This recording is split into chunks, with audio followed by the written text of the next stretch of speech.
This is what we've witnessed all day. People from around the world holding their phones out across the fence, hoping that someone will charge their phone so they can stay connected with someone from their family. We spoke to a teenage boy who fled his home country of Jamaica for fear that he would be killed just like his sister. Hands reaching through the fence. Black, brown little girls, mothers, fathers. All of these hands are people from around the world now reaching for comfort. This Peruvian mother's barefoot. She and her husband and two girls, ages 5 and 8, arrived in Tijuana last night. She said that the journey from Peru to the United States was not difficult, but what's been the hardest part is being here at this camp. As Gloria bravely shares her story through a translator, she's overcome with emotion. She feels that at any moment she could come in, and she feels that her country is too chaotic and she's facing extortion. Like many of these migrants, they say they didn't know that they'd have to beg for food, water, blankets, and diapers while waiting to get into the U.S. Water, agua. Surrounded by Border Patrol agents, the desperation washes over their face. We are from Jamaica. If we stay there, we are dead. Tyler is only 13 years old. He says he fled Jamaica with his siblings after his family was threatened. Bad things happen, them kill my sister. The teen says that he hopes to be reunited with his parents who are in Brooklyn, but he knows it won't be soon. How long it takes for me to reach this one, I think I have to wait. I know I have to wait. Does anybody need any napkins to stuff in their pocket for anything? As the number of migrants grows, so do the number of volunteers. And no matter who you are, what you believe in, we all deserve food, shelter, water, and to be taken care of. Separated by a fence, they continue to reach for hope in America. She says it's been worth it, and she wipes away a tear from her eye. At the U.S. Mexico border in San Ysidro, I'm Abby Black, CBS 8. Thank you, Abby. Hopes and frustrations all bundled into one emotion together. Right here at the border, there's quite a bit of people here on the other side. You can see this shot from the fence. We are shooting through the fence right now, where you can see folks trying to find some semblance of reality in the situation that there are. They are asking for trash bags, picking up their trash, trying to clear their areas that they're in. But of course, trash bags are also their shelter at this point. They have cardboard over their heads. Some have thermal blankets around them to be able to keep warm that they've gotten throughout the nights that they've been out here. This is a raw look at the situation right now. People from all kinds of countries, some don't even speak the same languages. This is not just a Latin American issue. Some of them, again, don't speak the same languages, but figuring out ways to essentially cohabitate in that piece of dirt right there. That is American soil that you're looking at. That is not Mexican soil. That is an area between the two border walls right here in San Ysidro, where people are waiting in right there.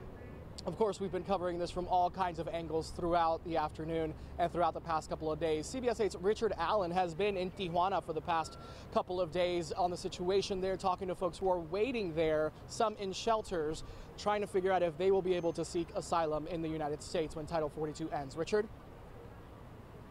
Well, Jesse, that's right. Here in Tijuana, there really remains a lot of confusion over what exactly the end of Title 42 will mean for these thousands of migrants who are staying here in dozens of shelters throughout this border city here in Tijuana, each of them with their own reasons why they had to flee their home countries, why they made the dangerous journey here to Tijuana in the first place, with the hope of eventually being able to make it to the United States.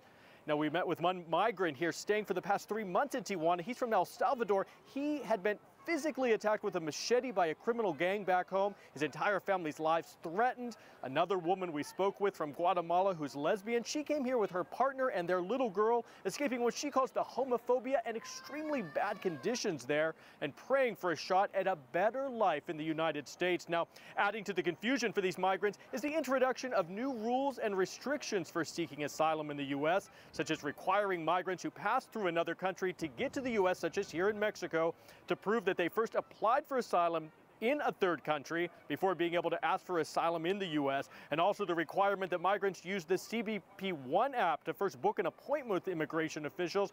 a system that we are being told by migrants is filled with technical glitches and is difficult to navigate. Now, we spoke earlier with Nicole Ramos. She's director of the Border Rights Project at Al Otro Lado. That's a nonprofit which is working on the ground here in Tijuana with migrants, helping provide them legal guidance and also countering the misinformation that's being disseminated. It's because smugglers, organized crime, and other individuals that lack scruples provide information that benefits them to the migrants. And so that is always a concern for us. And again, we would not be in this position had the government provided accurate and timely information in multiple languages.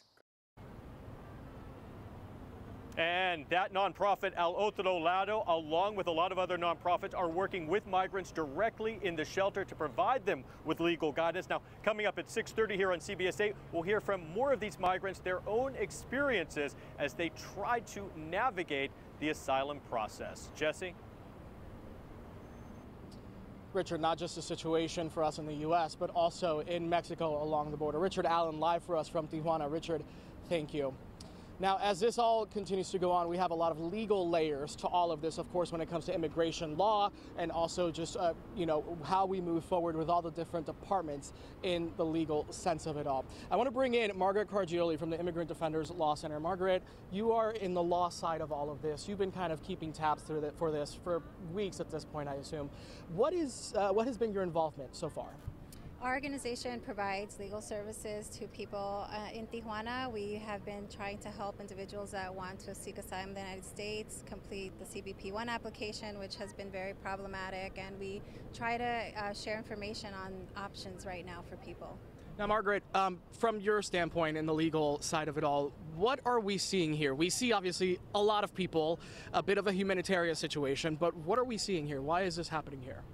We're seeing people from all parts of the world. I met a woman from Somalia who's pregnant, who had to flee al-Shabaab. We're seeing people from Iran and Venezuela. We're seeing people in need of protection from persecution. It's a humanitarian issue that needs a humanitarian response. Now, of course, we are focused here on the U.S., but is this only happening in the U.S.? Is this happening in other countries? And if not, why is it happening here? We've seen throughout the history of the world that people unfortunately have to flee persecution, and we've seen that people fleeing persecution have had to go to other countries such as Canada and the northern border and other parts of the world, and the United States also has to play a role in helping these people. Now, one big part of all of this has been misinformation, confusion on a lot of people's parts, American parts, charity parts, the government part, but also obviously the migrant part. Where is all of this confusion coming from, and how can we dispel it? Well, there have been a lot of changes in the law recently. The Biden administration announced just yesterday about what's going to happen after the end of Title 42, which ends at 9 p.m. tonight. The government's going to implement expedited removal. The government has created new policies for people from certain countries. And so a lot of new information causes a lot of confusion. And unfortunately, the people that you see behind me don't have access to counsel. They're going to be placed in detention facilities where they'll be reviewed within 48 hours. And many of them, unfortunately, will not have the adequate information they need. Yeah. For people who might have, family members here in the U.S. who have people in this situation, or people who might be thinking, maybe I, want to take the chance and go to the border and take my chances there, what is your best legal advice at this point for them to pass on if they can? Well, right now, we have to remind everyone that if they come to the border, the United States government is requiring people that pass through a third country to apply through asylum there first. If not, they should try to apply for the CBP-1 application. Otherwise, they're not going to be eligible for asylum in the United States. Unfortunately, the Biden administration has severely restricted asylum, disappointingly so, and it's something that we're hoping can change. Are you expecting a lot of changes to come with the immigration policy or laws within the next coming weeks or months? Well, yes, because the administration has implemented some temporary measures. The asylum ban, for instance, that it has implemented is a two-year measure. And we've seen that the Biden administration has continually taken restrictive measures in response to a humanitarian issue. But we hope that the Biden administration can comply with the promises made during the campaign and respond to this in a humane way. Margaret, I'm sure quite the busy weeks ahead for you as well on the law side. Margaret Cargioli with the Immigrant Defenders Law Center. Margaret, thank you so much for being with us here, especially on the border, live as we are right now, Margaret. Again, thank you very much. Marcella, I want to bring you back in and kind of wrap up our point right now. So you just heard from Margaret on the legal side of things. And of course, for days now, we've been reporting on the human aspect of all of this. Marcella? Jesse, so frustrating because with just a couple hours left until Title 42 expires tonight at 9 o'clock, there's still so much uncertainty, a lot of speculation, but we will have to wait and see what happens as the people who are really being affected and waiting with not many resources, although you see a smile right there, are the people waiting on the other side of the border. Thanks so much. We will check in with you in just a bit. Jesse, thanks. We will have our CBS 8 crews live at the border throughout our night working for you as Title 42 again set to expire in less than 4 hours, 9 o'clock tonight. Make sure to stay with CBS 8 for all updates on the ending of Title 42. We'll have the latest developments posted on our website, cbs8.com, as well as on our social media pages and our CBS 8 app.